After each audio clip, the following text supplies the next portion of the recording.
Class को अब शुरू करना चाहेंगे। तो ये मैंने इस वक्त जो स्क्रीन पे लिखा हुआ है उनको भी नज़र आ रहा होगा जो भी ज्वाइन हुए हैं। This is for every Monday. हमारा जो शेड्यूल आपको मिला है वो शेड्यूल एक पर्टिकुलर वीक के लिए नहीं है, वो सारे अब कैरी ऑन यही चलता रहेगा जब तक हमें चेंज ना करें, हर वीक के लिए यही है। तो अब इसी टाइम टेबल को आप फॉलो करेंगे, परेशान नहीं होंगे। और उसमें लिखा है मंडे को टेस्ट, ये टेस्ट हर मंडे हुआ करेगा और इस टेस्ट की ये ब्रेकअप होगी कि इसमें टोटल 50 MCQs होंगे। मैथ बायो के 25, उनका वेटेज ज़्यादा है, और केमिस्ट्री फिजिक्स के 15 और 10 रिस्पेक्टिवली। और इसका मकसद ये होगा कि जो जो कुछ हम आपको पढ़ाते जा रहे हैं उसका एक अच्छा सा रिव्यू भी हो जाए, रिविजन भी हो जाए, और एक अच्छा हमने फॉर्मेट बनाया है इंशाल्लाह, जो आपको मैं अपने पीरियड के लास्ट में उसके बारे में थोड़ी सी ब्रीफिंग भी दे दूंगा ताकि आपको और अच्छी तरह अंदाज़ा हो जाए और उससे आपको फ़ायदा होगा। This is only for practice and practice. याद रहे इन क्लासेस से और फ़ायदा उठाने के सिर्फ 2 स्टेज हैं। नंबर 1 जो कि उसूली तौर पर नहीं होना चाहिए था लेकिन हम उसको प्रोवाइड कर रहे हैं, और वो है रिवीजन। मैंने इसीलिए कहा उसूली तौर पर एक अच्छे बच्चे ने फर्स्ट से सेकंड में पढ़ी है, उसे सब आता है, उसे क्या ज़रूरत है दोबारा पढ़ाने की। लेकिन ये तो बहुत ही आइडियल बात है ना, ये कहना तो ज़्यादती भी है। तो एक काम ये हो रहा है कि हम उसका रिवीजन कर रहे हैं, जहाँ ज़रूरत समझ रहे हैं ज़्यादा अच्छी तरह कर रहे हैं, जहाँ ज़रूरत समझ रहे हैं थोड़ा मुख्तसर कर रहे हैं। तो एक दफ़ा तो ये ज़रूरी हो गया कि हमने उन टॉपिक्स को रिव्यू कर लिया। उसके बाद असल खेल है दबा कर इसकी प्रैक्टिस करना, और ये प्रैक्टिस बहुत ज़रूरी है।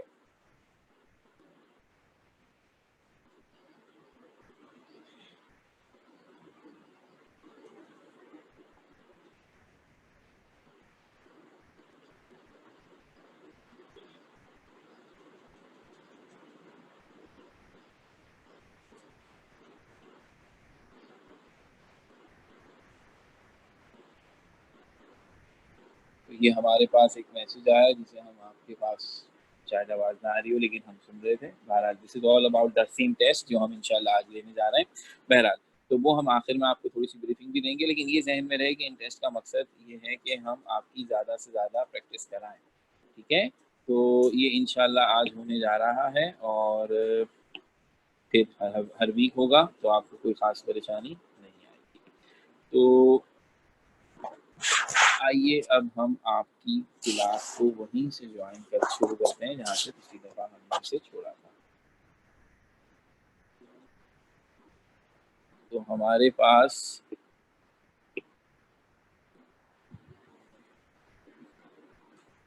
तकरीबन 128 आ चुके, मेरे ख्याल में यही पूरी तादाद है। और लास्ट टाइम जब हमने आपको न्यूमेरिकल्स कराए थे तो उस न्यूमेरिकल्स में हमने आपसे कहा था कि आप एम्पिरिकल फॉर्मूला मालूम कर सकते हैं by the given mass of the elements of that particular compound, और उससे हमने कुछ सवाल किए थे। लेकिन हमने आपसे ये भी कहा था कि हम आपको एलिमेंट्स का मास बताने के बजाय उनकी परसेंटेज भी बता सकते हैं। तो अब अगर हम उनकी परसेंटेज बताने की कोशिश करते हैं तो परसेंटेज का हिसाब किताब कैसे चलेगा। तो आइए ज़रा एक क्वेश्चन हम इस तरह का करते हैं आपके सामने, तो आपको अंदाज़ा हो। तो अंदाज़ा ये होगा कि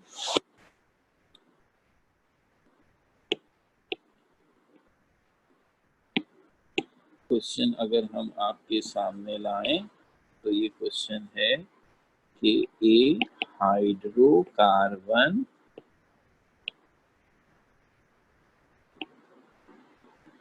contains 80%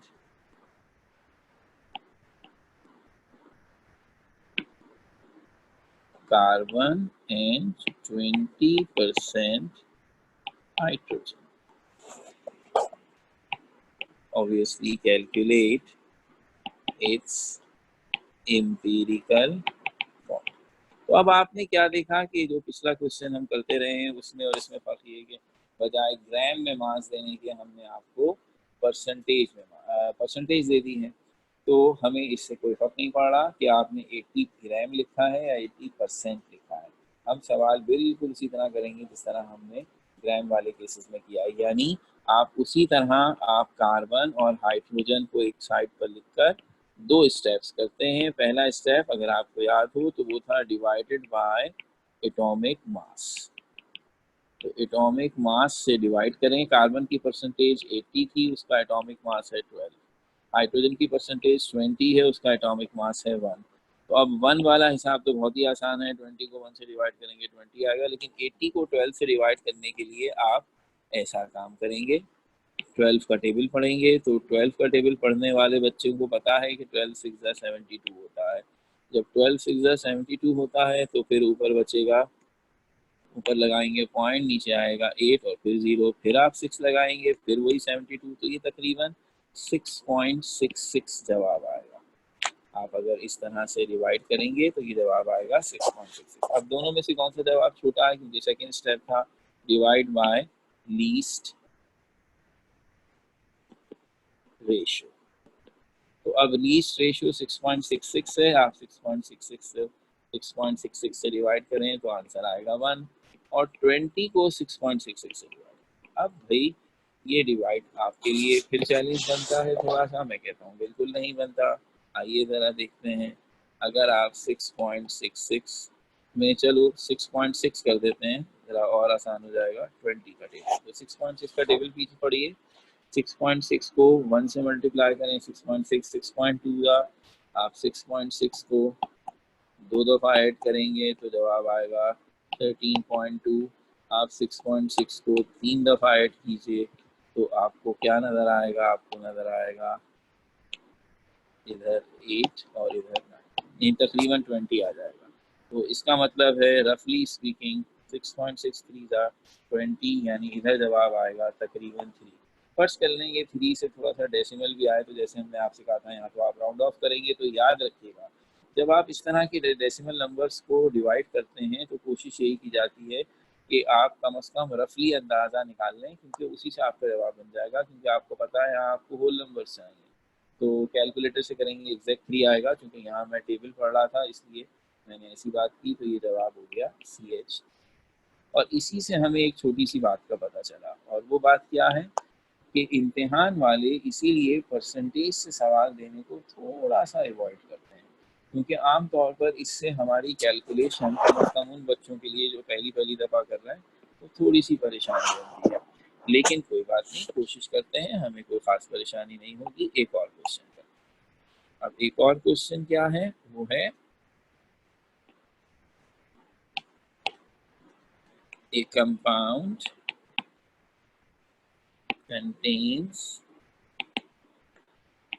40% carbon, 6.66% hydrogen and 53.33% oxygen. Its empirical formula is। तो अब आप देखिए इसका एम्पिरिकल फॉर्मूला क्या होता है। तो ये आपके लिए है, मैं थोड़ा सा आपको टाइम दे रहा हूँ कि आप इसे पुट करने की कोशिश करेंगे। परसेंटेज की वजह से अब हमारे लिए कोई नई बात नहीं है, ये ऑलरेडी बात हो चुकी, इसलिए ज़रा सा कैलकुलेट कीजिए और फिर थोड़ी देर के बाद आप देखेंगे कि आपकी स्क्रीन पर खुद ब खुद जवाब नज़र आने लगेगा। तो जवाब कोई और नहीं बल्कि मैं ही लिख रहा हूँ, बिल्कुल टेंशन ना लीजिएगा।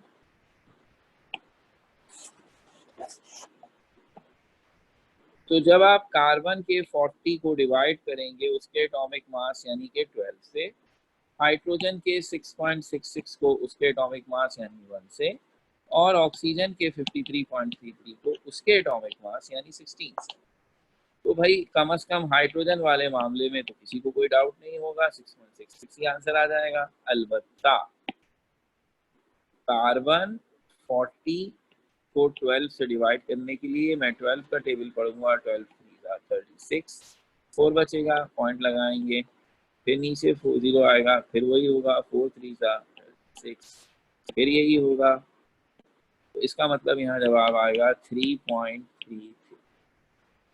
ऑक्सीजन के मामले में 53.33 अंदर और 16 का टेबल पर, 16 3 48, कितना बचेगा 5, ऊपर से लेंगे 3, फिर 16 3 पॉइंट लगाएंगे, 16 3 वही 48, फिर वही 5 बचेगा, वही 3 आएगा, सेम 3.33 जवाब आया। मैंने बिल्कुल बच्चों की तरह डिवाइड इसीलिए किया है ताकि जो पहली पहली दफ़ा कर रहा है वो इसकी आदत डालें, और जब आप ऐसा कुछ दफ़ा करेंगे तो शायद आपको इस तरह करने की ज़रूरत नहीं पड़ेगी, आप जहन में ही करने के काबिल हो जाएंगे। अब मामला बड़ा आसान हो गया क्योंकि आपके सामने 3 अदद रेशोज हैं जिसमें लीस्ट रेशो 3.33 है। 3.33 को 3.33 से डिवाइड करेंगे, इधर भी 1 6.66 को 3.33 से डिवाइड करेंगे, बहुत आसान है, बावजूद इसके डबल है, साफ नजर आ रहा है 3.33 का डबल है 6.66, तो यहाँ 2 आएगा और 3.33 यहाँ आएगा 1। CH2O आंसर आ गया। मैं फिर आपको यही कहूँगा, खास तौर पर वो बच्चे जिन्हें कैलकुलेशन का प्रॉब्लम है, पहले कैलकुलेटर से सॉल्व करके इत्मीनान कर लें कि आपको इसकी केमिस्ट्री का इशू ख़त्म हो गया है, और फिर आपके लिए ये एक सेपरेट इशू होगा कि इत्मीनान से बैठकर इन डेसिमल्स के डिवाइड की प्रैक्टिस करें ताकि आप कम वक्त में कर सकें। लेकिन मेरा नहीं ख्याल हम में से कोई भी ऐसा हो जो ये कहे कि मुझसे तो डिवाइड ही नहीं होता। ज़्यादा उसका इशू सिर्फ ये होगा कि मुझे बहुत देर लगती है डेसिमल वाले टेबल पढ़ने में या नॉर्मल टेबल पढ़ने में। Yes, and that is my point is, आपको बिल्कुल देर लगेगी शुरू में क्योंकि आपको भी टेबल पढ़ने की आदत नहीं है, और फिर टाइम टू टाइम जितनी आप अच्छी प्रैक्टिस करेंगे ये बेहतरीन काम हो जाएगा, आपको ज़रा भी परेशानी नहीं। एक सवाल और कर लें, क्या ख्याल है, जिसमें परसेंटेज का काम हो ताकि हमें कुछ अच्छा एक्सपोजर इसका भी मिल जाए। और मैं अब चाहूँगा कि थोड़ा सवाल को इस तरह बना दें, ए कंपाउंड contains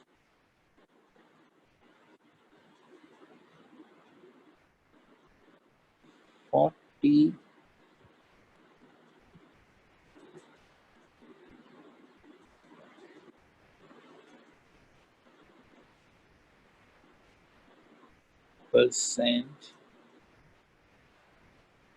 कॉपर। जरा मैं एलिमेंट भी चेंज करूँ ना, एक ही एलिमेंट आते जा रहे हैं, और फिर उसके बाद 40%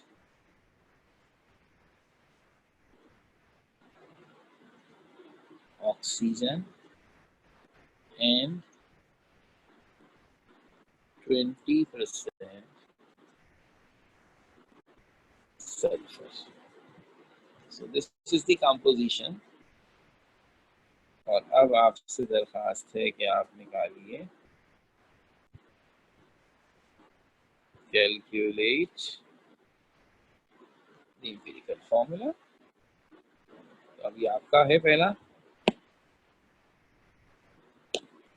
आप इसे सॉल्व करेंगे और फिर आप देखेंगे थोड़ी देर में आपकी स्क्रीन पर जादू के जोर से खुद ब खुद इसका असल जवाब भी आ जाएगा।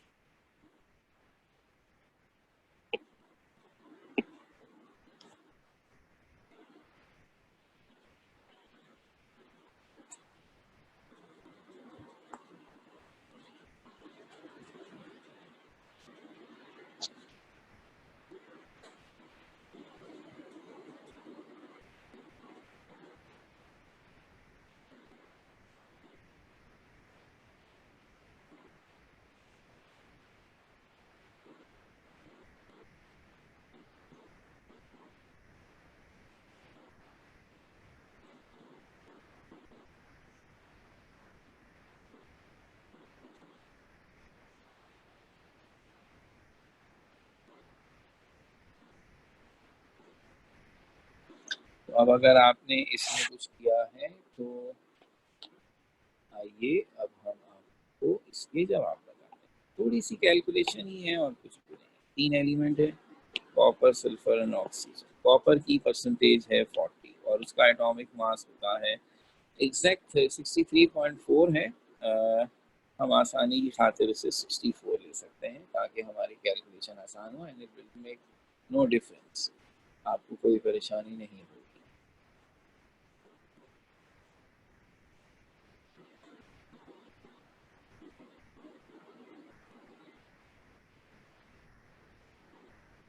तो अब अगर आपने ये डिवाइड करने की कोशिश की हो, कॉपर का 64 40, तो ऑब्वियसली क्या बेहतरीन काम कर रहा हूँ आपके लिए।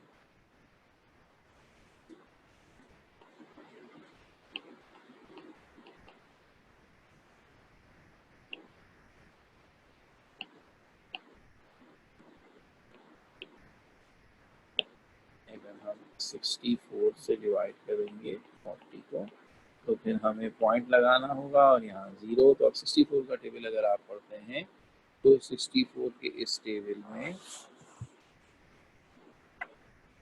तकरीबन हिसाब ये बनेगा 6 ज़ा 384।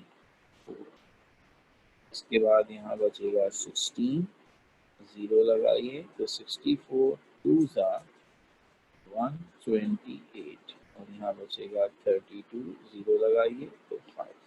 और जिस बच्चे ने टाइम लगाइए कोई हर्ज नहीं है, आपके टेबल वीक हैं, आप टाइम लगाइए, एग्जैक्ट आंसर आएगा 0.625। Sulphur probably a bit easier 20 और 32 से डिवाइड करें। आइए 32 का टेबल करते हैं, पॉइंट लगाएंगे 0 तो 32 6 ज़ा 192, 8 बचेगा 0 आएगा। 32 2 ज़ा 64, 16 और एक दफ़ा फिर जवाब आया 0.625। मैंने कहा बिल्कुल पेशेंस के साथ आपने डिवाइड करना, फिलहाल आप टाइम बैरियर पर तवज्जो नहीं देंगे। और ऑक्सीजन है हमारे पास again 40 and this should be divided by 16। 16 का टेबल और 40 2 ज़ा 32, 8 बचा, पॉइंट लगाया 0 आया। 16 5 ज़ा 8, सो यहाँ आंसर आया है 2.5। तो सबसे लीस्ट 6.625, 0.625 से डिवाइड हुआ 1, 0.625, 0.625 से डिवाइड हुआ 1, 2.5 को 0.625 से डिवाइड कीजिए। तो अब अगर फ्लूइड पेनल्टी का मुजाहरा करेंगे 2.5 डिवाइडेड बाय 0.625। तो यहाँ डेसिमल के बाद एक नंबर है, यहाँ डेसिमल के बाद 3 नंबर हैं, तो इसे आप लिख सकते हैं 25 और नीचे हो जाएगा 6.25। और अब अगर आप 6.25 का टेबल पढ़ेंगे तो आपको अंदाज़ा होगा 6.25, 6.25, 6.25, 6. 4 दफ़ा 6.25 को प्लस कीजिए, एग्जैक्ट 25 आएगा। तो आप डिवाइड करके देख लीजिए, आंसर आएगा 4 और आपका फॉर्मूला बनेगा CuSO4। मैं फिर रिपीट कर रहा हूँ, आप सबसे पहले कैलकुलेटर से कैलकुलेशन करके अपनी केमिस्ट्री का प्रॉब्लम सॉल्व कीजिएगा और उसके बाद इत्मीनान के साथ ये सारी के सारे मैंने बहुत ही क्लास 2-3 वाले स्टाफ से कैलकुलेट इसीलिए किया है कि बेशक टाइम लगे but you will reach to the same result. और इस तरह आपका एहसास होगा कि यस, हम अगर थोड़ी सी अच्छी प्रैक्टिस करें तो हम इन्हें कर सकते हैं। हाँ, ये ज़रूर है, मैं फिर वही बात रिपीट कर रहा हूँ कि हम कोशिश करते हैं ज़्यादातर ये परसेंटेज वाले सवालात इसलिए कम रखते हैं या नहीं देते क्योंकि इसमें कैलकुलेशन थोड़ी सी टफ है, मगर ऐसी नहीं है, ये खासतौर पर प्री मेडिकल वालों के लिए है कि वो थोड़े से परेशान जल्दी हो जाते हैं। तो अब हमने जो काम किया पहले लास्ट लेक्चर में मास इन ग्राम देकर और अब परसेंटेज देकर वही इंपीरिकल फॉर्मूला निकाला है और इसमें थोड़ी थोड़ी कैलकुलेशंस की हैं। अच्छा, अब हम चाहते हैं कि निस्बतन कैलकुलेशन वाला बर्डन कम करते हुए अब नेक्स्ट मूव है, अगर मुझे इंपीरिकल फॉर्मूला पता है तो मैं मॉलिक्यूलर फॉर्मूला कैसे निकालता हूँ।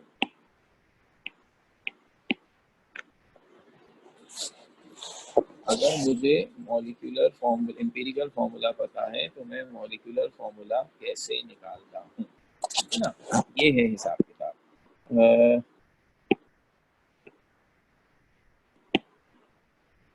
मेरे पास हमाद इरफान साहब कुछ पूछना चाह रहे, हमजा इरफान साहब पूछना चाह रहे हैं, तो उनसे सुन लेते हैं भाई वो क्यों पूछना चाह रहे हैं कि हमजा क्या कहते हैं। अस्सलाम वालेकुम। वालेकुम अस्सलाम। सर ये जो आपने ऑक्सीजन की कैलकुलेशन की वो समझ में नहीं आई। हाय हाय कुर्बान जाए, अभी समझाते हैं दोबारा, नो प्रॉब्लम। आइए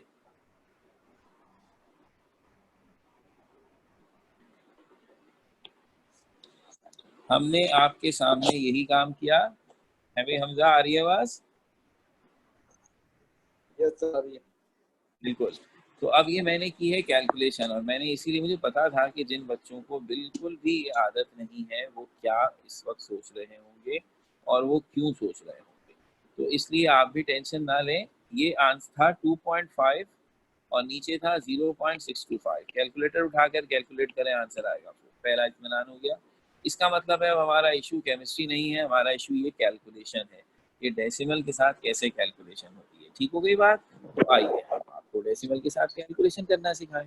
तो अब डेसिमल के साथ कैलकुलेशन करते वक्त हम जो छोटी छोटी बातों का ख्याल रखते हैं ना, वो क्या है? वो ये है कि अगर ऊपर लिखा हुआ है 2.5 और नीचे लिखा हुआ है 0.625, ठीक है, तो हम एक काम ये करते हैं कि अगर हम ऊपर और नीचे यानी न्यूमरेटर डिनोमिनेटर के डेसिमल्स को एक दूसरे से कैंसिल करना चाहें, तो ज़रूरी है कि दोनों के डेसिमल के बाद डिजिट्स की तादाद बराबर। अब ऊपर पॉइंट के बाद सिर्फ एक डिजिट है 5 और नीचे पॉइंट के बाद 3 डिजिट्स हैं, तो क्यों ना ऐसा कर दूं कि मैं ऊपर भी डिजिट्स बराबर कर दूं। मेरा ख्याल है हम सब जानते हैं कि अगर हम ऐसे जीरो लगा दें तो इससे कोई फर्क नहीं पड़ता। 2.500। अब क्या होगा, ऊपर और नीचे डेसिमल्स के बाद डिजिट्स की तादाद बराबर हो गई। अब ऊपर का डेसिमल और नीचे का डेसिमल हम आसानी से काट सकते हैं, यानी ये डेसिमल और ये डेसिमल कट गए तो ऊपर क्या बचेगा बेटा, 2500 और नीचे क्या बचेगा, 625। तो इसका मतलब है 2.5 को 0.625 से डिवाइड करना इज इक्वलेंट टू दिस, ये दोनों रेशो बराबर है। अब आपके लिए आसानी होगी कि शायद इसका टेबल पढ़ना आपके लिए आसान हो, तो अब आप आइए 625 और 2500 को मल्टीप्लाई कीजिए। तो आप कैसे करेंगे, 625 का टेबल पढ़ेंगे, 625 1 जा 625, 625 2 जा क्या करेंगे, 625 को डबल करेंगे, ये बनेगा 1250, 625 3 जा बनेगा 1875 और 625 4 जा बनेगा एग्जैक्ट 2500। ये हो गया। ठीक हो गई बात? तो जब हम डेसिमल का टेबल नहीं पढ़ सकते, ऐसे तो मुश्किल होती है, तो हम उसे नॉर्मल नंबर्स में कन्वर्ट करते हैं इस ट्रिक से कि न्यूमरेटर और डिनोमिनेटर में डेसिमल के बाद डिजिट्स की तादाद बराबर हो तो डेसिमल से डेसिमल कैंसिल हो जाता है। अगर डेसिमल्स के बाद नंबर की तादाद बराबर नहीं है तो आप बराबर करने के लिए ऐसे आखिर में जीरो लगा सकते हैं। ये बात क्लियर होती है हमजा? हमजा आप हमारी आवाज सुन रहे हैं?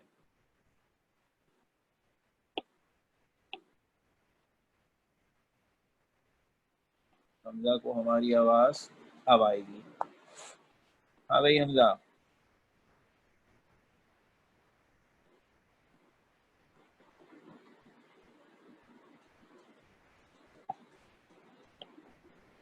चले भाई, अगर अब दोबारा कोई एतराज होगा तो आप जरूर पूछिएगा। अब हम जरा अगले काम की तरफ बढ़ें। तो अगला काम ये था कि हम एम्पिरिकल से मॉलिक्यूलर फॉर्मूले निकाल रहे हैं।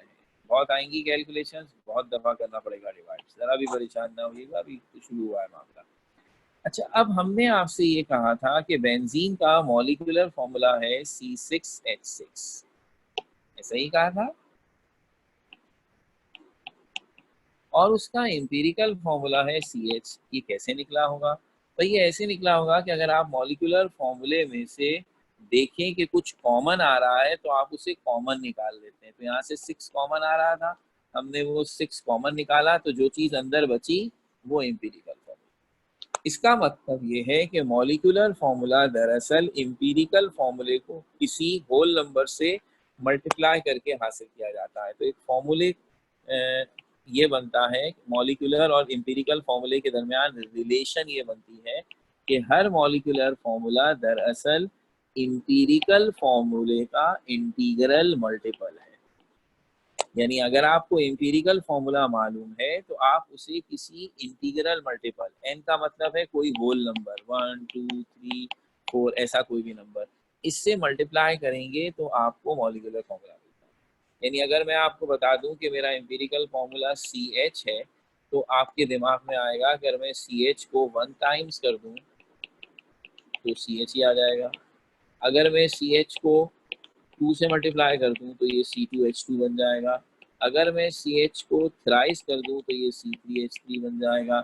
मैं CH को 4 टाइम्स कर दूं C4H4 बन जाएगा। 5 टाइम्स कर दूं ये CH5H5 बन जाएगा। 6 टाइम्स कर दूं ये C6H6 बन जाएगा। इसका मतलब है एम्पिरिकल फॉर्मूले को मुख्तलिफ होल नंबर से मल्टीप्लाई करने से आपको मुख्तलिफ पॉसिबल फॉर्मूले मिल सकते हैं।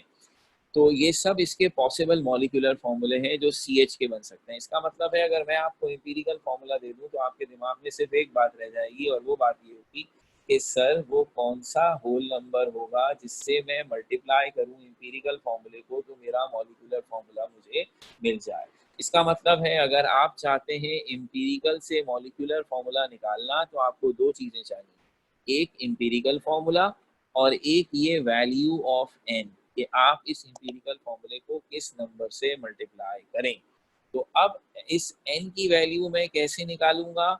इस n की वैल्यू निकालने के लिए मेरे पास जो तरीका होगा वो क्या होगा, अब जरा देखते हैं, हम आपको वो समझाएं। तो यहाँ इस स्क्रीन को यूज करते हैं जिस पे हमने आपको कैलकुलेशन समझाई। तो n की वैल्यू का फॉर्मूला बनता है molecular mass divided by empirical mass. यानी कि अगर हम आपको अब इसका इस्तेमाल सिखाएं तो कुछ आसान सा एक सवाल बनाते हैं, और वो सवाल है कि एक कंपाउंड का, यानी अब ये जहन में रहे जब मैं आपसे मॉलिक्यूलर फॉर्मूला पूछूंगा, एम्पिरिकल फॉर्मूला मैं आपको बताऊंगा। So empirical formula is suppose CH2, बता दिया।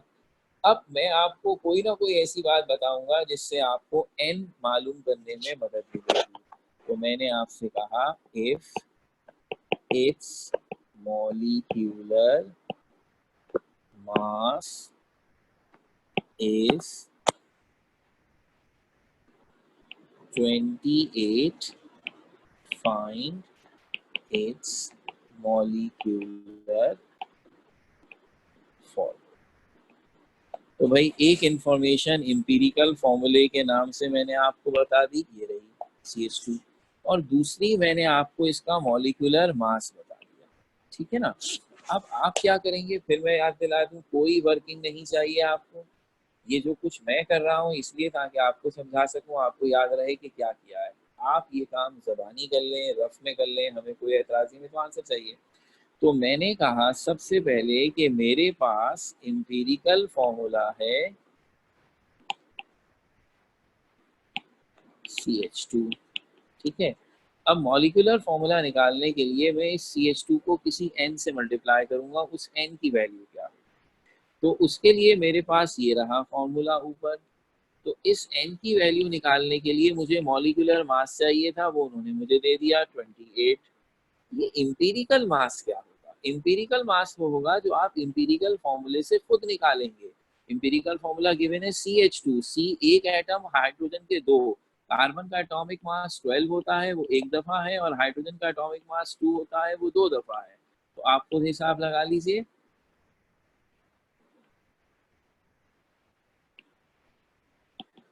ये आएगा 14। इसका मतलब है एम्पिरिकल फॉर्मूला बताने से दो बातों का पता चला, एक तो एम्पिरिकल फॉर्मूला पता चल गया, उधर से एम्पिरिकल मास भी हमें खुद ब खुद पता चल गया। तो अब तो सिर्फ मॉलिक्यूलर मास चाहिए था, वो क्वेश्चन वालों ने गिवन कर दिया। तो ये मैंने एम्पिरिकल मास आराम से आपके सामने लिख दिया, 28 मॉलिक्यूलर मास था, और एम्पिरिकल मास मैंने एम्पिरिकल फॉर्मूले से खुद निकाल लिया 14। जब दोनों को डिवाइड किया, डिवाइड बहुत आसान है, आंसर आएगा 2। इसलिए कह रहा हूँ आसान है कि यहाँ राउंड ऑफ करना, ये करना, वो करना कुछ भी नहीं है, क्योंकि यहाँ हमेशा होल नंबर आंसर आएगा। डेसिमल में आंसर आने का मतलब है या तो आपने गलती की है या सवाल बनाने वालों ने गलती की है, तो यहाँ हमेशा होल नंबर आएगा। इसीलिए ये डिवीजन इंतहाई आसान होगा, हमें कोई परेशानी नहीं होगी। 14 1 जा 14, 14 2 जा 28, ये 2 आ गया। अब क्या करना है, जो हमने आपसे कहा, मॉलिक्यूलर फॉर्मूला निकालने के लिए आप इम्पीरिकल फॉर्मूले को n से मल्टीप्लाई करते थे।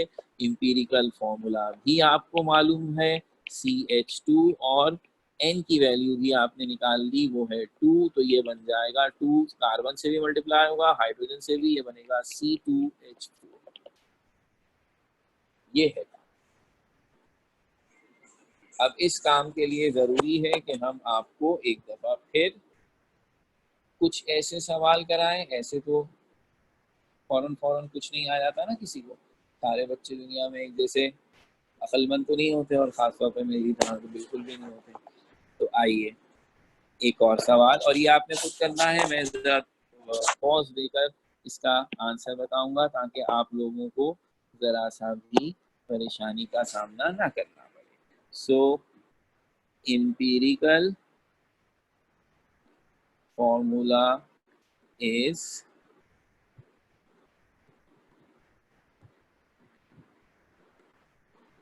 CH2O,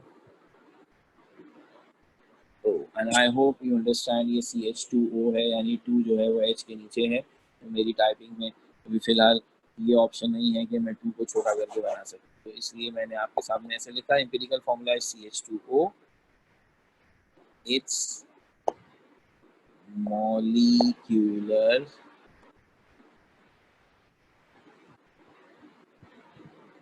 mass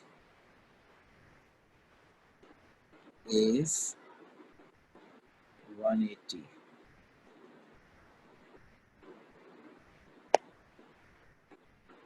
So calculate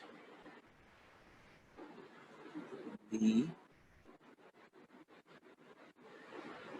molecular formula. तो ये बात किस में है, कीजिए जरा।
मेरा ख्याल इतना टाइम गुजरा है कि अब आपको इसमें कोई परेशानी नहीं हुई होगी। तो आइए अब मैं आपके सामने इस सवाल का आगाज करता हूँ। तो जनाब, आप सीधा सीधा मसला है, एम्पिरिकल फॉर्मूला मुझे गिवन है, मुझे क्या ज़रूरत है खामखाई में बार बार उसको लिखने की। तो सोल्यूशन में मेरा कंसर्न सिर्फ ये होगा कि मैं मॉलिक्यूलर मास 180 और CH2O से मेरा जो एम्पिरिकल मास निकलेगा वो 30 होगा, आंसर आएगा 6। तो ये देखिए इतना सा काम होगा, CH2O को 6 करूँ, C6H12O6, ये मेरा जवाब है। जल्दी जल्दी करते हैं, क्या इन चक्करों में पढ़ेंगे मेरी ऊपर मैं क्या लैंग्वेज लिखूँ और क्या ना लिखूँ। So if I have an empirical formula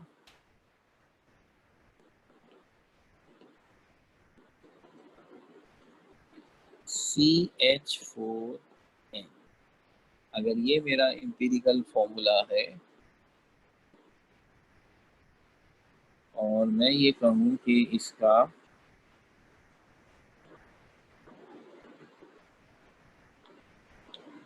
molecular mass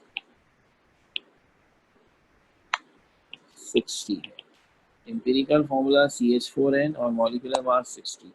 तो अब आप जल्दी से अपना काम करेंगे और आपका कंसर्न ये होगा कि N निकालना है। तो N में 60 रख दिया ऊपर, और जब आपने CH4N का हिसाब लगाया, कार्बन का एटॉमिक मास 12, हाइड्रोजन का 1 और नाइट्रोजन का 14 होता है, ये निकलेगा 30 और आंसर आएगा 2। तो फिर CH4N टेकन ट्वाइस, ये हो जाएगा C2H8। तो ये छोटे छोटे से जो सवाल किए गए। अब मैं ज़रा कहानी में ट्विस्ट करता हूँ। बोले ये क्या बात कर रहे हैं सर आप, कैसा ट्विस्ट और काहे का ट्विस्ट और क्यों का ट्विस्ट? तो भाई बात ये है कि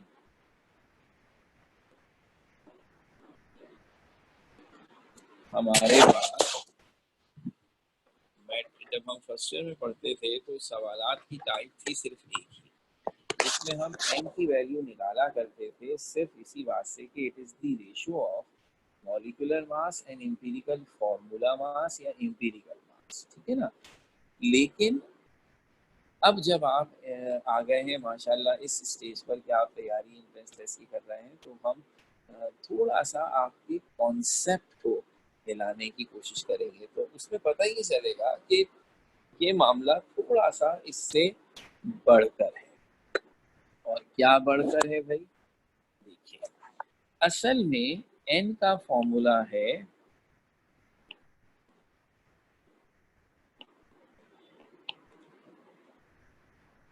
property of molecular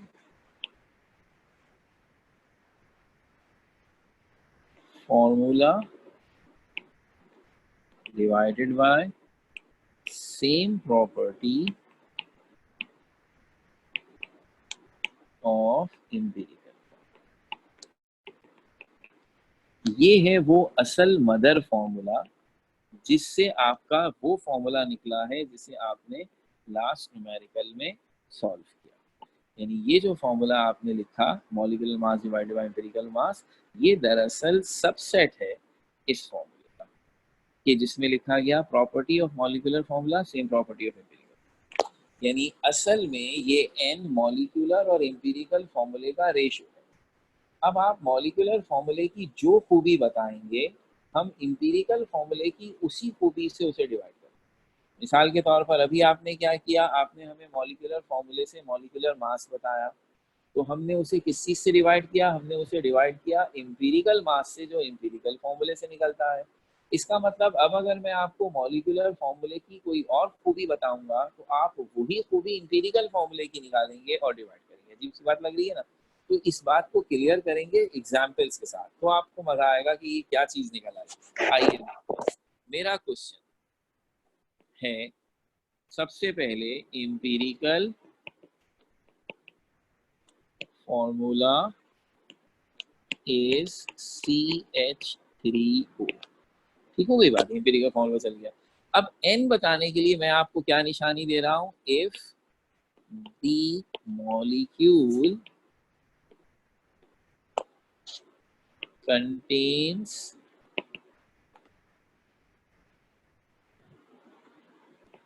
10 atoms, calculate its molecular form। अब देखिए, मैंने आपको एम्पिरिकल फॉर्मूला बताया CH3, आपको मॉलिक्यूलर फॉर्मूला निकालने के लिए अब n की वैल्यू चाहिए। n के लिए मैंने कोई मॉलिक्यूलर मास वास नहीं बताया आपको, मैंने बल्कि क्या बताया n की वैल्यू के लिए, n की वैल्यू के लिए मैंने आपको बताया कि द मॉलिक्यूल कंटेन्स 10 एटम, मेरे मॉलिक्यूल्स में 10 एटम। तो अब आप n कैसे निकालेंगे, इस बात को ध्यान में रखिए जो ये मैंने ऊपर लिखी हुई है। इसके मुताबिक आप जो कुछ मॉलिक्यूलर फॉर्मूले के बारे में बताएंगे, उसी चीज से आप एम्पिरिकल फॉर्मूले की डिवाइड करेंगे। इसका मतलब है अब इस सिनेरियो में n का फॉर्मूला होगा, हमने आपको मॉलिक्यूल के बारे में क्या बताया है? Number of atoms. Number of atoms in molecule आपको बताए हैं, तो आपको किससे डिवाइड करना होगा? आपको डिवाइड करना होगा number of atoms in empirical formula. जो खूबी मॉलिक्यूल की हम आपको बताएंगे, आप वही खूबी एम्पिरिकल फॉर्मूले की लेंगे। तो आपके सामने है एम्पिरिकल फॉर्मूला CH3O। कितने एटम है इस फॉर्मूले में? कार्बन के 3, हाइड्रोजन के 1, ऑक्सीजन के, टोटल कितने हो गए? 5। इसका मतलब है उन्होंने आपको कहा मॉलिक्यूल में 10 कंपाउंड है, आपने कहा एम्पिरिकल फॉर्मूले में 5 हैं, दोनों को डिवाइड करें, आंसर क्या आएगा? 2। इसका मतलब n की वैल्यू क्या हो गई? 2।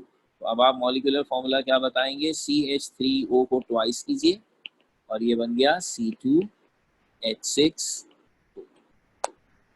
इस तरह से आप अगर सोचेंगे तो आपको चलेगा कोई लिमिट ही नहीं है, मैं इतने कैरेक्टरिस्टिक्स निकाल सकता हूँ जिसकी कोई हद नहीं। तो इसलिए ये जनरल हिसाब याद रखना होगा, मैं जो खूबी मॉलिक्यूलर फॉर्मूले की बताऊंगा, आप वही खूबी एम्पिरिकल फॉर्मूले से निकाल लेंगे, क्योंकि एम्पिरिकल फॉर्मूला आपको गिवन होगा। तो अभी मैंने क्या खूबी बताई, अभी मैंने उसका मॉलिक्यूलर मास नहीं बताया, मैंने आपसे कहा उस मॉलिक्यूल में कितने एटम हैं, 10 हैं। आपने फॉरन फॉर्मूले में देखा, एम्पिरिकल फॉर्मूले में कितने एटम, मतलब 5, दोनों को डिवाइड करें एन की वैल्यू आ जाए। ऐसा ही एक और करते हैं।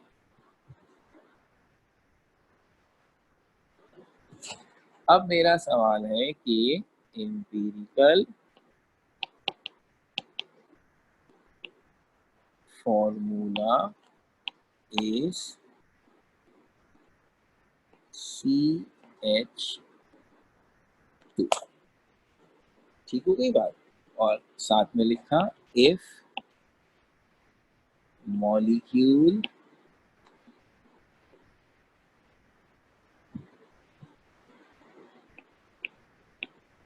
contains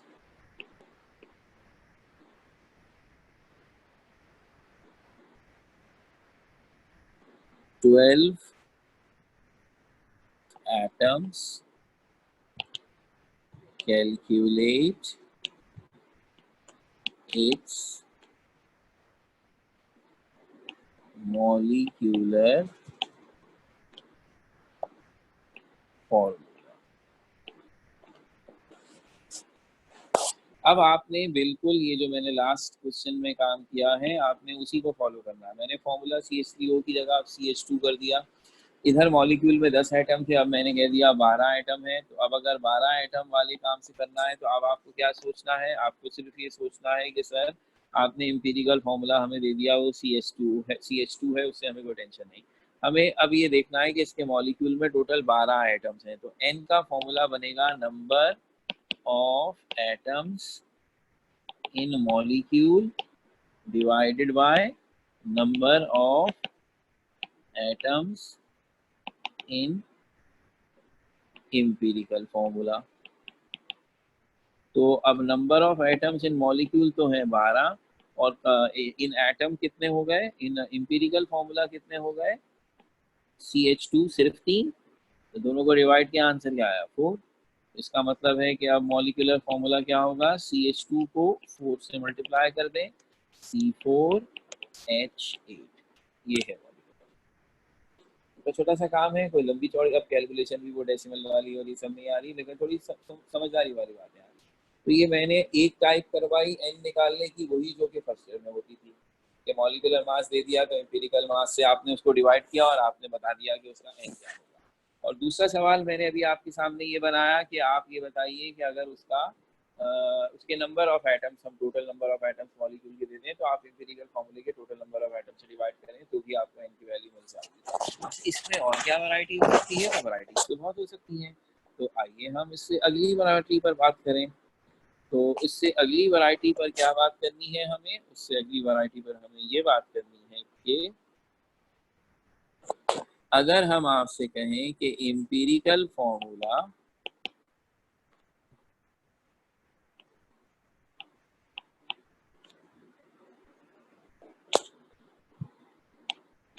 है CH2O and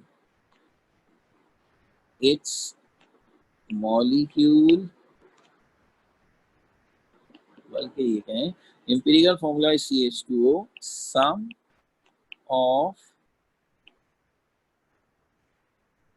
atoms of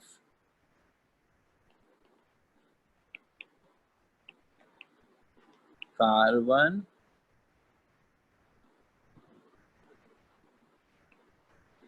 and hydrogen is 18. Calculate its molecular formula।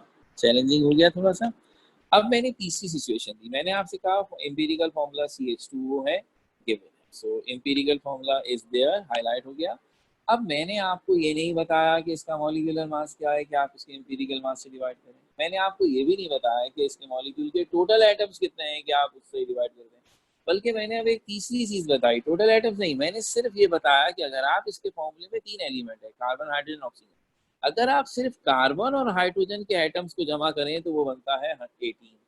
अब बताइए, तो आपने कहा ओके सर कोई प्रॉब्लम नहीं है, एन का फॉर्मूला अब हो जाएगा sum of carbon and hydrogen atoms in molecule। ये आपने हमें दिया है, आपने हमें मॉलिक्यूल के सारे एटम नहीं दिए, आपने हमें सिर्फ दिया है कार्बन हाइड्रोजन के एटम का सम। तो हमें क्या करना चाहिए, हम इंपीरिकल फॉर्मूले में भी इसी प्रॉपर्टी को लेंगे, यानी sum of carbon and hydrogen atoms in empirical formula. Empirical formula आपके सामने है, आपके लिए क्या टेंशन। तो इस फॉर्मूले में कार्बन और हाइड्रोजन के एटम्स का सम कितना बनेगा, एक कार्बन दो हाइड्रोजन, ऑक्सीजन नहीं गिनना है, 3।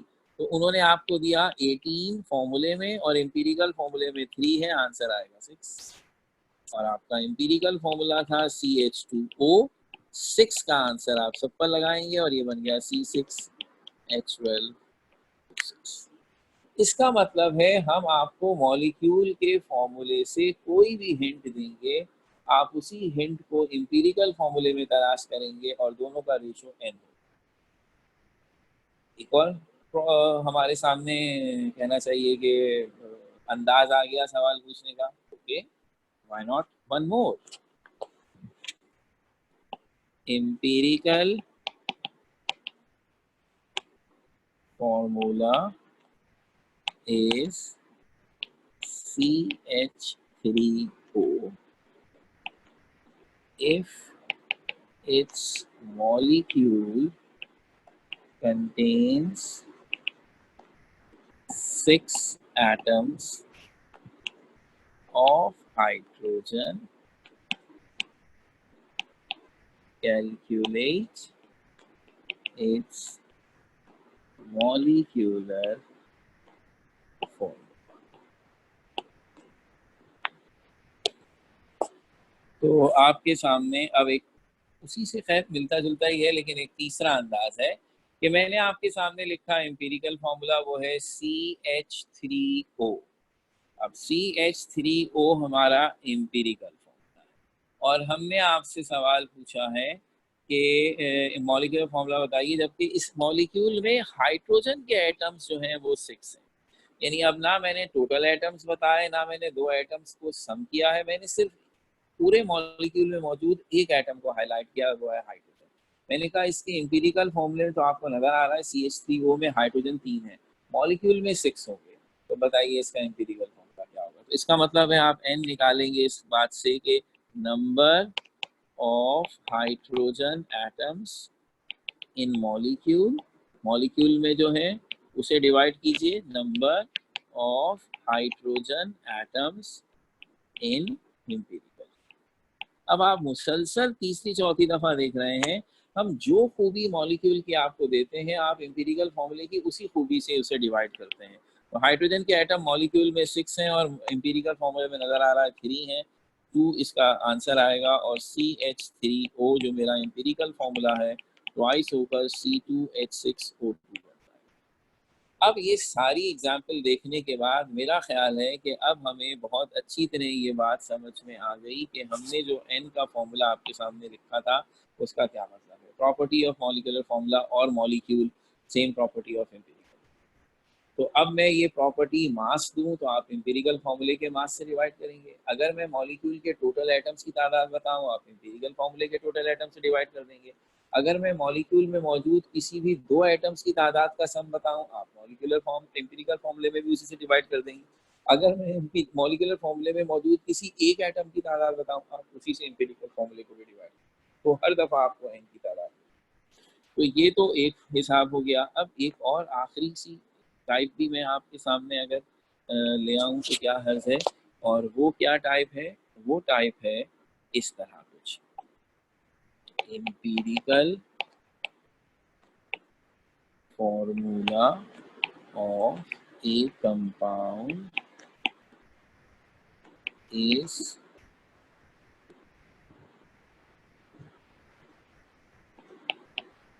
CH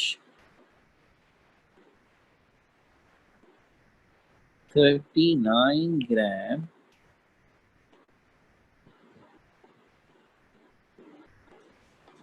sample of this compound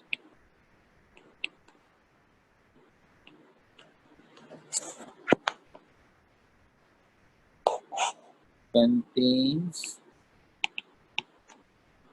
0.5 mole of compound.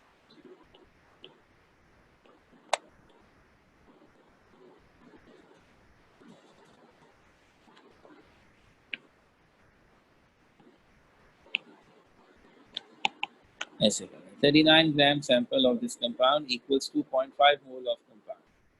Calculate its molecular form.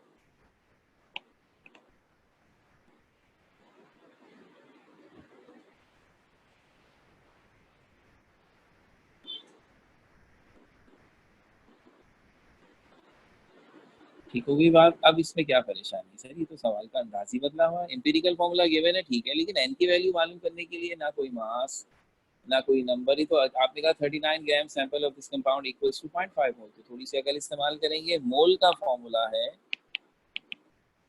Mass in gram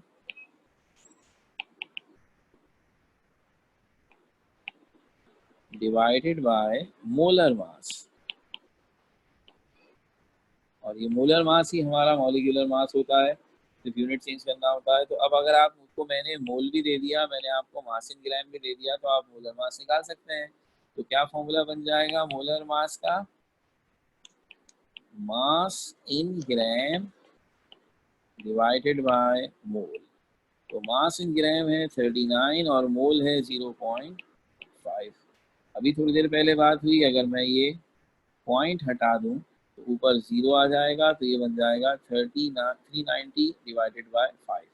divide कीजिए, 5 का टेबल तो पढ़ना आसान होता है, 78 आंसर आएगा। इसका मतलब है मॉलिक्यूलर मास निकालने के लिए आप ये तरीका आप इस्तेमाल करेंगे फौरन, उससे आपको पता चलेगा 78। अब आप एन की वैल्यू निकालेंगे। 78 मॉलिक्यूलर मास है। एम्पिरिकल मास हमारे पास कितना है? सी एच के फॉर्मूले से निकलेगा 13, दोनों को डिवाइड कीजिए 6 आएगा, तो सी एच को 6 टाइम्स कर दीजिए, तो ये बनेगा C6H6। ठीक हो गई बात। ये आपके सामने हिसाब किताब बन गया। तो ये एक और टाइप थी। देखिए अब आप ये कहेंगे कितनी टाइप है, तो आपकी इत्तला के लिए जो ये बीच में मैंने एटम्स वाली बात डाल दी ना, ये कॉमन सेंस थी। तो हमारे सिलेबस का हिस्सा है, लेकिन हमने आज तक कभी इंटर के पेपर में इसलिए नहीं पूछा, हमें लगा बहुत ही आसान बात हो जाएगी। तो ये एमसीक्यूज में इसलिए पूछी जा सकती है, कभी नहीं पूछा गया तो बच्चों को आती कहाँ होती है। लेकिन ये जो सवाल मैंने अभी आपको कराया है, दिस वन, ये हमारे पेपर का है।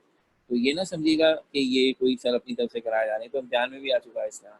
और दूसरी चीज़ ये है कि अभी ये सिलसिला ख़त्म नहीं हुआ है, इससे और भी सवाल बन सकते हैं। यानी ये ट्रिक कि अगर मैं आपको एम्पिरिकल फार्मूला बता दूं, तो मॉलिक्यूलर फार्मूला निकालने के लिए जो एन चाहिए, उस एन में एक तरीका है, किसी तरह मॉलिक्यूलर मास पता चल जाए तो मैं एन की वैल्यू निकाल सकता हूँ। तो वो मॉलिक्यूलर मास निकालने के लिए अगर आपको याद हो तो चैप्टर 2 भी इस्तेमाल होता है। चैप्टर 2 में जो हम पीवीजी का एनआरटी करते हैं, वो भी हमने नहीं पढ़ा।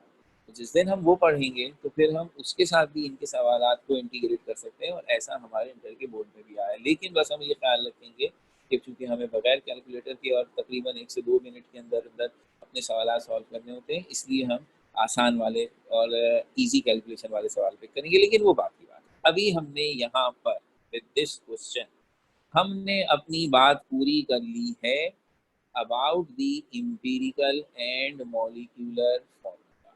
ढेर सारे सवाल किए, लेकिन दिल नहीं भरा है।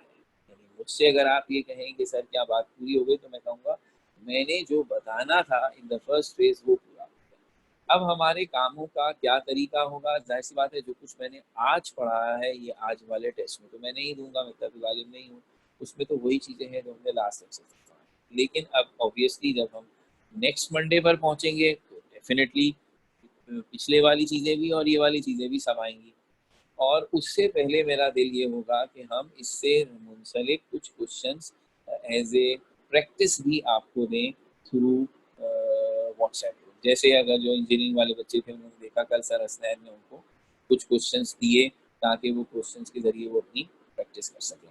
तो ये काम मैं भी कर लूँगा, तो फिर आपकी भी और प्रैक्टिस हो जाएगी।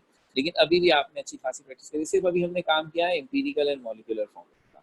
इकरा फारूक हमसे कुछ पूछना चाहती हैं, तो अगर वो पूछ लें तो मुझे कोई एतराज़ नहीं होगा। तो इकरा प्लीज पूछिए। अस्सलाम वालेकुम सर। वालेकुम अस्सलाम। सर ये आपने 39 और 0.5 को डिवाइड कैसे किए, फिर से करके बता देंगे? बिल्कुल बता देंगे, अभी फौरन सुनिए। आप मौजूद है स्क्रीन में, हमने और 0.5 लिखा है। जी डिनोमिनेटर में पॉइंट हटाएं तो न्यूमरेटर में 0 लगा, ठीक है। तो जब ये मैंने ऊपर 0 लगा दिया तो ऊपर कितना हो गया 390, और नीचे जब पॉइंट हट गया तो नीचे क्या बचा 5। अब 390 को 5 से डिवाइड कर दीजिए।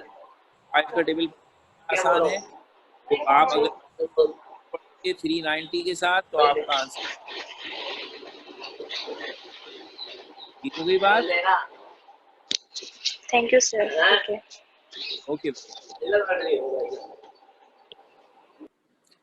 तो अब ये हमने जो काम किया है, मैं एक बार फिर दोहरा दूं कि अभी ये सिर्फ एम्पिरिकल मॉलिक्यूलर फॉर्मूले का काम हुआ है मेरी तरफ से।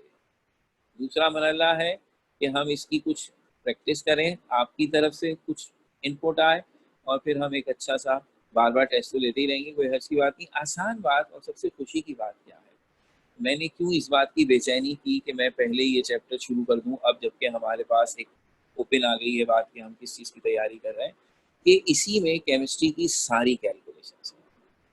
केमिस्ट्री के जो बाकी न्यूमेरिकल्स भी आ रहे होंगे ना आगे, उसमें भी यही कॉन्सेप्ट होता है। तो अच्छा है, पेट भर के इसकी प्रैक्टिस की जाए। तो अभी मामला शुरू हुआ है, ख़त्म नहीं हुआ है, याद रखिएगा। तो हम इंशाअल्लाह ताला अपनी नेक्स्ट क्लास यानी वेडनेसडे से पहले या वेडनेसडे के दिन ही आपको कुछ सैम्पल क्वेश्चंस देंगे। जैसे मैंने अभी कहा कि ये ई कैट वालों को हसनैन ने दिए, उनका तो खामी चल मैथ्स का है, उसमें तो बहुत ज़रूरी भी है, लेकिन हम भी उनके कदमों के पीछे पीछे चलते हुए जाएंगे, और इंशाल्लाह ये तरीका यही रखेंगे कि क्लास में एक्सप्लेनेशन के दौरान भी सवाल डिस्कस किए जाए, फिर अलग से भी आपको कुछ प्रैक्टिस के लिए दिए जाए, और फिर हर वीक एक टेस्ट के थ्रू भी एक आपकी फिल्टरेशन होती रहे।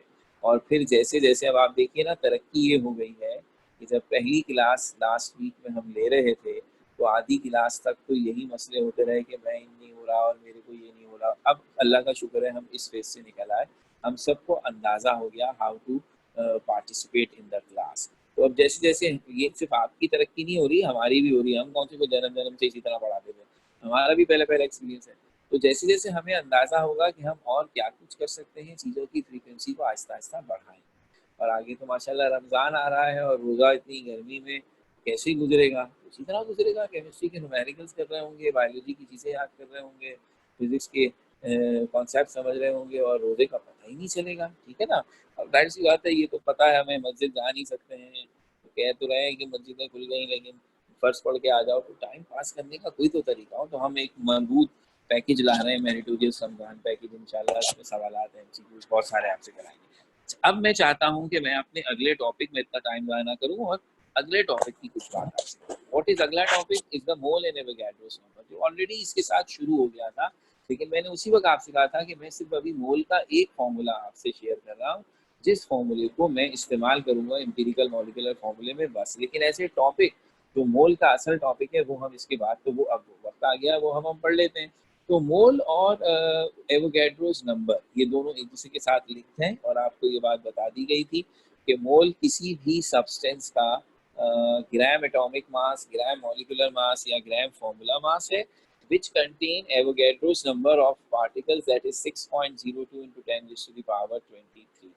ये रिलेशन से हमने मोल के बहुत से सब फॉर्मूले निकाले हैं, जिनकी आपस में इंटर कन्वर्जन बहुत ज़बरदस्त किस्म की और कॉन्सेप्चुअल किस्म की होती है। सबसे पहले मैं चाहता हूं कि मैं आपके सामने मोल के सारे फॉर्मूले कोड कर दूं।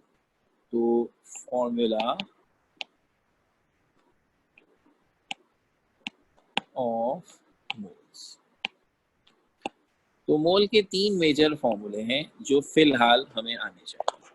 पहला, if mass in gram is given, अगर हम किसी चीज का मास इन ग्राम दें तो मोल निकालने का क्या तरीका है। मोल निकालने का तरीका है mass in gram divided by molar mass. आप इसी फॉर्मूले को ऑलरेडी यूज करके बैठे हुए हैं, इसलिए ये तो आपके लिए कोई नई इन्फॉर्मेशन नहीं। मोलर मास से मुराद है gram atomic mass, gram molecular mass या ग्राम फॉर्मूला मास सब्जेक्टेड कि आपने जिस चीज़ का मास दिया है वो एलिमेंट है, कंपाउंड है, और कंपाउंड है तो कोवैलेंट कंपाउंड है या आयनिक कंपाउंड है, तो व्हाटएवर, तो जो भी चीज़ गिवन होगी उसके साथ इसका सिंबल या फॉर्मूला होगा, हम उसी हिसाब से उसका मोलर मास निकालेंगे। दूसरा फॉर्मूला हमारे पास है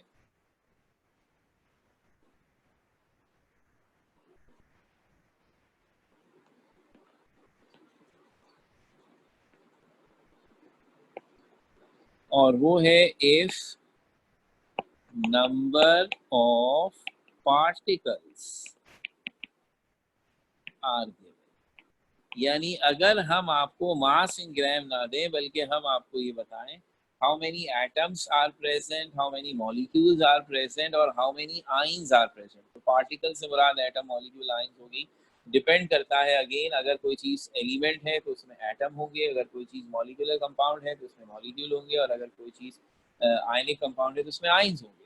सो आइंस की पार्टिकल मॉलिक्यूल्स की या एटम्स की तादाद अगर गिवन हो तो हम मोल कैसे निकालते हैं, तो फॉर्मूला ये है कि आपने जो भी पार्टिकल्स गिवन है irrespective of the nature of the substance, जो भी पार्टिकल्स हैं एटम, मॉलिक्यूल और आयन, उसे आप एक फिक्स चीज से डिवाइड करेंगे और वो है एवोगैड्रोस नंबर 6.02 × 10⁻20। तो ये दूसरा फॉर्मूला हो गया। और तीसरा फॉर्मूला है if volume of gas in dm cube at STP is given। इसका क्या मतलब हुआ? इसका मतलब ये हुआ कि अगर आप ये वाला फॉर्मूला स्ट्रिक्टली सब्जेक्टेड है ओनली फॉर गैसेस, तो लिक्विड और सॉलिड का इसमें कोई काम नहीं, पहली बात। दूसरी बात STP पर है, और तीसरी बात ये है कि the unit of the volume must B litre और डीएम क्यूब। तो वॉल्यूम किसी भी गैस का गिवन हो STP पर और डीएम क्यूब में, तो फिर मोल निकालने के लिए क्या करते हैं, तो फिर ये हिसाब है कि आप लेंगे जो भी वॉल्यूम आपको गिवन है न्यूमरेटर में volume of gas in dm cube obviously at STP, ऊपर लिख दिया है, लिखने की जरूरत नहीं, डिवाइड करेंगे इसे आप मोलर वॉल्यूम से। अब ये मोलर वॉल्यूम क्या होता है, इसे एज ए टॉपिक हमने रिवाइज करना है चैप्टर 2 में, लेकिन जाहिर सी बात है अभी सब चीज़ें तो पढ़कर आ रहे हैं इसलिए हमें वैसे भी पता है। मोलर वॉल्यूम है किसी भी गैस का 1 मोल STP पर जो वॉल्यूम ऑक्यूपाई करता है वो उसका मोलर वॉल्यूम कहलाता है, और उसकी वैल्यू तमाम गैसेस के लिए फिक्स है और वो वैल्यू है 22.4। इसका मतलब है कि आप यहाँ लिख सकते हैं कि the volume must be divided by 22.4, this is the molar volume. तो इस तरह आपको अंदाजा हुआ कि why we are very much concern about the first formula only. सबसे ज्यादा ये फॉर्मूला इस्तेमाल होता है, और इनफैक्ट इस टॉपिक से पहले ही हम ये फॉर्मूला यूज कर चुके हैं, पहला वाला, क्योंकि पहला वाला फॉर्मूला इन तीनों फॉर्मूलों में सबसे ज्यादा कंपैरेटिवली मुश्किल है। लेकिन कैसे? तीनों में ही आप देख रहे हैं जो इन्फॉर्मेशन आपको गिवन है आप उसे किसी न किसी चीज से डिवाइड कर रहे हैं। मास इन ग्राम गिवन है तो मोलर मास से डिवाइड कर रहे हैं, नंबर ऑफ पार्टिकल्स गिवन है तो एवोगैड्रोस नंबर से डिवाइड कर रहे हैं, और अगर volume of gas at STP given है तो मोलर वॉल्यूम से डिवाइड कर रहे हैं। तो इसमें आसानी मुश्किल क्या हुई? आसानी मुश्किल ये हुई कि अगर आप नोट करें तो नंबर 2 और 3 फॉर्मूला जो है पार्टिकल्स वाला और वॉल्यूम वाला, उसमें आप जिस चीज से डिवाइड कर रहे हैं वो चीज फिक्स है। हम चाहे आपको एटम्स की तादाद बताएं, मॉलिक्यूल्स की तादाद बताएं, आइंस की तादाद बताएं, सब्सटेंस कोई भी हो, आप हमेशा एवोगैड्रो नंबर 6.02 × 10⁻23 से ही डिवाइड करेंगे। यानी आपको ये पूछने की, देखने की भी जरूरत नहीं है कि आपको जो नंबर दिया गया है पार्टिकल्स का वो एटम है, मॉलिक्यूल है, आइन है, किसके हैं, उसका क्या नाम है, कोई जरूरत ही नहीं है। आपको पता है वो कुछ भी है, डिवाइड किससे करना है, 6.02 × 10⁻23 फिक्स है। इसी तरह कोई भी गैस हो STP पे गिवन है, आपने 22.4 से डिवाइड करना है, चाहे वो गैस कोई भी हो। लेकिन फर्स्ट फॉर्मूले में ऐसा नहीं है, हमें जो मास दिया जाएगा जिस चीज का, हम उसका फॉर्मूला देखकर उसका मोलर मास निकालेंगे। हर दफा हर सब्सटेंस का मोलर मास अलग अलग आता है, इसलिए पहले फॉर्मूले में थोड़ी वर्किंग है कि मास देखने के बाद आपने उसके फॉर्मूले से या उसके सिंबल से उसका मोलर मास निकालना है और उससे डिवाइड करना है। तो in first formula your denominator is always a different thing, ये हर दफा सब्सटेंस के हिसाब से डिफरेंट होगा। लेकिन इन दोनों फॉर्मूलों में आपका डिनोमिनेटर हमेशा सेम है, तो इस लिहाज से ये दोनों फॉर्मूले याद होने ज़रूरी हैं। इस्तेमाल इनका बहुत आसान है।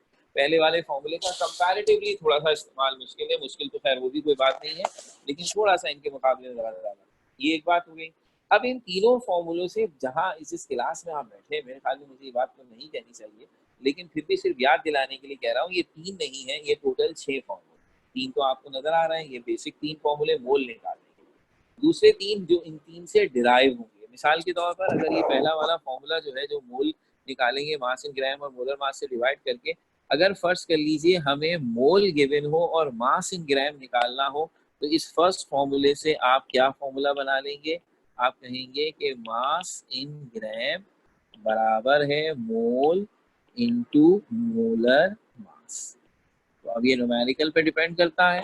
अगर मास देकर मोल पूछेंगे तो आप इस फॉर्मूले को यूज करेंगे, और अगर मोल देकर मास पूछेंगे तो इस फॉर्मूले को यूज करेंगे। ऐसा ही ड्राइव फॉर्मूला आप नंबर 2 का भी बना सकते हैं और नंबर 3 का भी बना सकते हैं।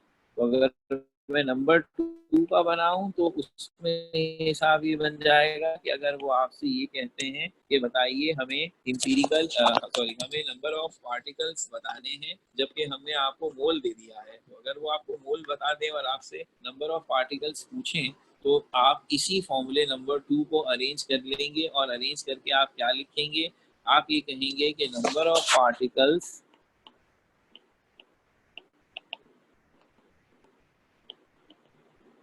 बराबर है मोल इंटू 6.02 इंटू 10 की पावर 20। ये हमारे इस फॉर्मूले से बन गया, ये हमारे इस फॉर्मूले से बन गया। और अगर हम तीसरे वाले फॉर्मूले से बनाएंगे तो भी बात समझ में आती है। तो आप ये कहेंगे वॉल्यूम ऑफ गैस, और वही STP डेसीमीटर क्यूब में, it should be equals to mole multiply by 22.4। तो ये इसका, तो हम इन 6 के 6 फॉर्मूलों पर अब खेलेंगे। टेक्निकली 3 है, और 3 से ये 3 और निकल गए। इनका आपस में कन्वर्जन, इनसे हर तरह के जो भी सवाल बन सकते हैं छोटे छोटे, वो हम आपसे पूछेंगे। और ये है ही टिपिकली, यानी ये टॉपिक है ही MCQs का। जब हम नॉर्मल अपने पेपर पढ़ते थे फर्स्ट ईयर का, तो उसमें भी जब इसके सवाल आते थे, तो अभी पिछले 5-6 सालों से तो उन्होंने रूटीन बना लिया कि देते ही MCQs में थे। और अगर कभी थ्योरी में भी देते थे तो 4 पार्ट बना दिए, और एक में मार्क्स के 4, जिसमें आपने हर सवाल 1 नंबर का, क्योंकि इसमें कोई खास वर्किंग है ही नहीं। तो हम इसकी प्रैक्टिस करेंगे। बस एक छोटी सी चीज़ मैं यहाँ पर मेंशन करना ज़रूरी समझता हूँ कि हमारे दरमियान कुछ बच्चे ऐसे हैं जिन्होंने O लेवल से पढ़ा है, तो उनको ये बोझ गुजार कर दें, और इनफैक्ट A लेवल से भी पढ़ा होगा, कि थोड़ा सा हमारे कराची बोर्ड में और CIE के बोर्ड में ये फ़र्क है कि हम कराची बोर्ड में स्टैंडर्ड कंडीशंस लेते हैं STP, जिसका मतलब है standard temperature pressure. Standard temperature होता है 25 डिग्री स्टैंडर्ड टेम्परेचर होता है 0 डिग्री सेंटीग्रेड, जिसे हम 273 केल्विन कहते हैं, और स्टैंडर्ड प्रेशर होता है 180 m, जिसे आप 760 टॉर भी कहते हैं। इस कंडीशन पर किसी भी गैस का मोलर वॉल्यूम 22.4 है, जिस कांस्टेंट को कराची बोर्ड यूज़ करता है। और चूंकि हमारा पेपर NTS का हो या इंजीनियरिंग यूनिवर्सिटीज़ का हो या मेडिकल यूनिवर्सिटीज़ का, वो सब कराची बोर्ड के हिसाब से होंगे या सिंध बोर्ड के हिसाब से होंगे, तो इसी कांस्टेंट को यूज़ करेंगे। CIE के बच्चे मोलर वॉल्यूम में RTP लेते थे। RTP का मतलब है रूम टेम्परेचर प्रेशर, और रूम टेम्परेचर प्रेशर में प्रेशर तो यही है 180 m और 760, लेकिन टेम्परेचर जो है instead of 0 degree centigrade it is 25 degree centigrade. तो जब ये 25 डिग्री सेंटीग्रेड है, तो इसका मतलब क्या हुआ? इसका मतलब ये हुआ कि ये 25 डिग्री सेंटीग्रेड का मतलब ये हुआ कि इसमें वैल्यू 22.4 की जगह बनती है 24 डेसीमीटर क्यूब। तो वो बच्चे इस बात के आदी हैं कि जब वो CIE में करते थे तो मोलर वॉल्यूम 24 डेसीमीटर क्यूब लेते थे और उसी से कैलकुलेशन करते थे। ना वो गलत है ना हम गलत हैं। हम चूंकि STP कंडीशन चेंज कर दी टेम्परेचर की, उस पर काम करते हैं, तो उसमें ये कांस्टेंट 22.4 है, और अगर हम RTP पे काम करें तो ये कांस्टेंट 20। अच्छा होता कि सिम बोर्ड भी आरटीपी यूज करता। इस वजह से भी कह रहा हूँ कि आरटीपी यूज करने से 24 का कांस्टेंट आता है, जिसकी कैलकुलेशन ऑब्वियसली ज़्यादा आसान है बनिस्बत 22.4 के। लेकिन बहरहाल हमें ये पता ज़रूर हो, अच्छी बात है, ताकि कहीं किसी ऐसी किताब से सवाल की प्रैक्टिस कर रहे हो जो सीआईई वालों के हिसाब से बनी है, तो हम उलझन में शिकार ना हो कि ये 24 क्यों आ गया। 24 मोलर वॉल्यूम की वैल्यू है जब आप आरटीपी इस्तेमाल करें, जो हम नहीं करते। और जब हम एसटीपी करते हैं, जो कि हम करते हैं, तो फिर ये वैल्यू 22.4 है। और उसी वैल्यू को हम थ्रू आउट इस्तेमाल करेंगे, इसलिए जिनको 24 की आदत है वो अपनी आदतें सुधार लें। तो ये मेरे फॉर्मूले हैं जिनसे मैं बहुत सारे सवाल करूंगा, लेकिन नेक्स्ट टाइम। तो अभी हमारी बात हम यहाँ पर इसलिए ख़त्म कर रहे हैं कि हमारा अब अगला काम जो है मैं वो आपके सामने गुजार कर दूँ।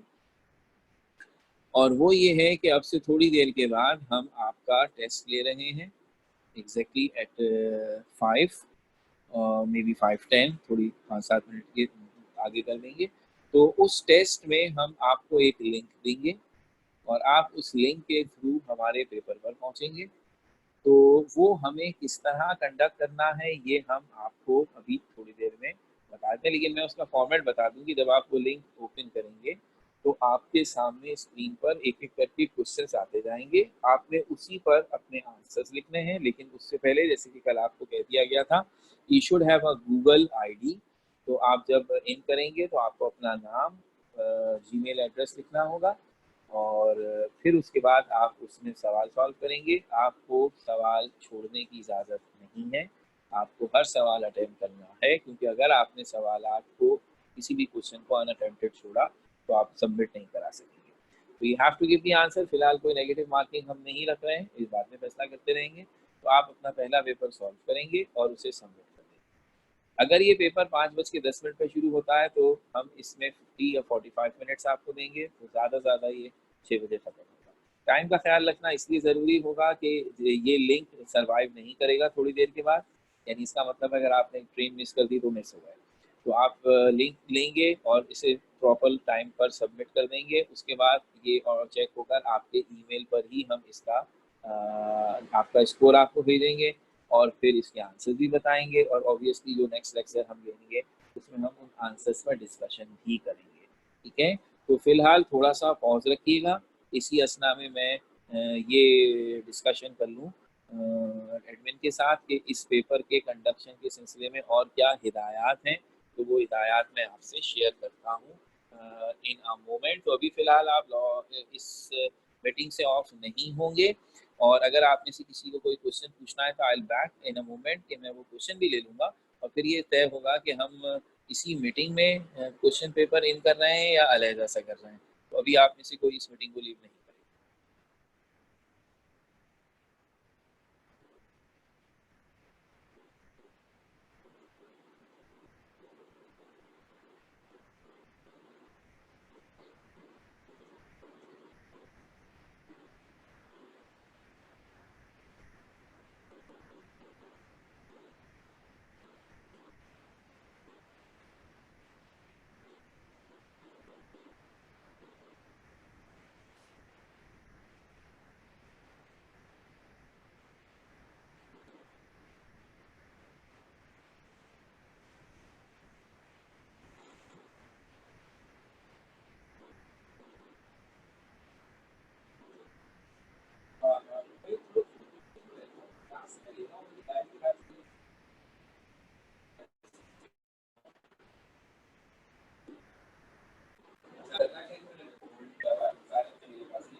आप उनको लिखाऊंगे मीटिंग छोड़ने तो ये तो तय हुआ था कि लिंक देंगे, लिंक कंट्रोल करेंगे, कुछ हमें क्या करना है।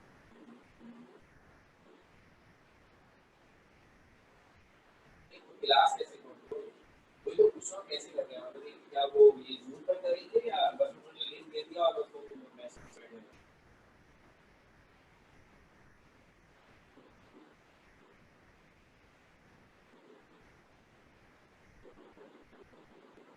कल मेरे पास है तो मेरे पास ये था, मैंने मंगवा लिया, लेकिन मैं फिर भी उसे करता हूँ, मैं फिर भी पूछता हूँ क्या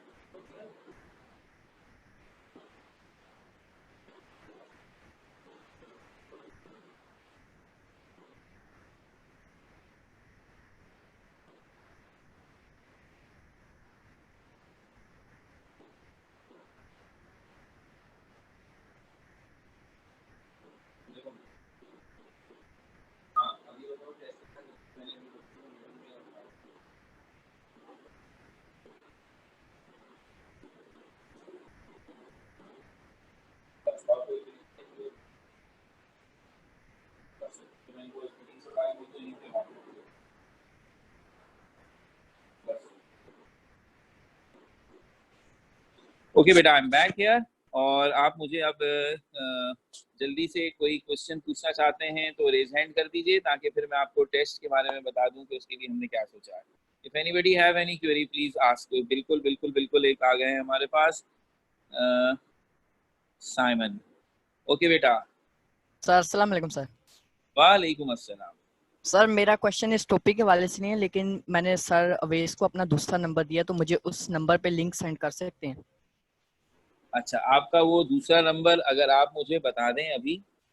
चले तो मैं बता देता हूँ। या आप ऐसा करें, ग्रुप में जाए अवैस साहब को। सर अवेश साहब को मैं दे चुका हूँ, मेरा वो वाला नंबर बंद हुआ हुआ है। ओके, तो मैं अवैस साहब को भी फौरन मैसेज कन्वे कर दूंगा, कोई इशू की बात नहीं। जी सर, उससे मुझे लिंक दे दें। Thank you. सही है, ठीक है ठीक है, थैंक यू बेटा। Thank you, एनीबडी है बेटा? If somebody want to ask question. Yes, Hammad. जी बेटा।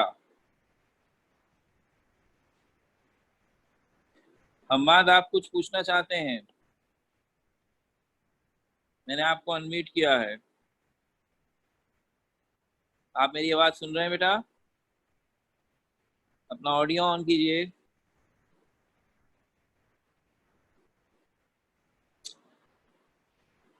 या आपने अपना ऑडियो ऑफ कर दिया बेटा?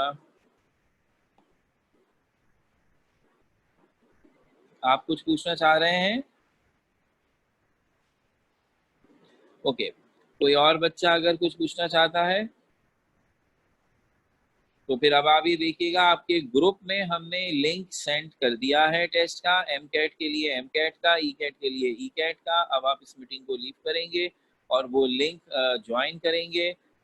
उसी में आपको ब्रीफिंग भी मिलेगी, लेकिन ये मैं आपको बता चुका। उसमें आप अपना जीमेल एड्रेस डालेंगे और फिर सवाल सॉल्व करेंगे। टाइम का ख्याल रखेंगे, कोई क्वेश्चन मिस नहीं करेंगे, और आप इंशाल्लाह आपको बड़ा मजा आएगा। Thank you, I am leaving the meeting, और इंशाल्लाह अब आपसे वेडनेसडे के दिन बात करते हैं। थैंक यू बेटा।